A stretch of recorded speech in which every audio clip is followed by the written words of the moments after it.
Hello everyone, কেমন আছো তোমরা সবাই? আশা করি তোমরা সকলে খুব ভালো আছো আর আমিও ভালো আছি।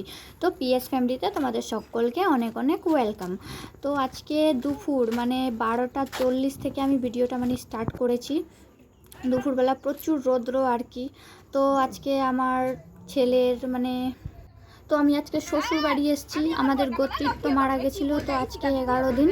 তো চুপচাপ থাকো বেটা, আমাদের ভালো চলে আসো না তুমি? ফ্যামিলিতে আমাদের নিয়ম আছে, তাড়াতাড়ি কর কর্তৃত্ব না, মারা তবে টারা কার্টুন গেলে দেখতে দিব ফ্যামিলি আমি থেকে তোমাকে। ছেলেদেরকে চুল দিতে হয়। তো আমার হাজবেন্ড আর আমার শ্বশুর মশাই তো নেই, তাই আমার ছেলেকে চুল নদীতে দেওয়ালাম ছেড়ে দেবো, চলো না আর সাঁতার কি। তো কাটবা কি? প্রচুর এত কানাকাটি করেছে চুল দেওয়ার জন্য, কত বুঝিয়ে বুঝিয়ে মানিয়ে মানিয়ে কোনো মতন চুলটা দেওয়াচ্ছি।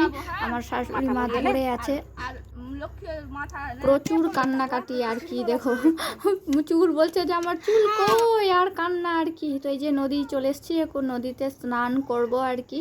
তো চলো, আমাদের নদী এটা, আমাদের গোবরচন্না নদী। কারা কারা চেনো কমেন্টে জানাইও। তো আজকের জন্য টাটা, সবাই ভালো থেকো, সুস্থ।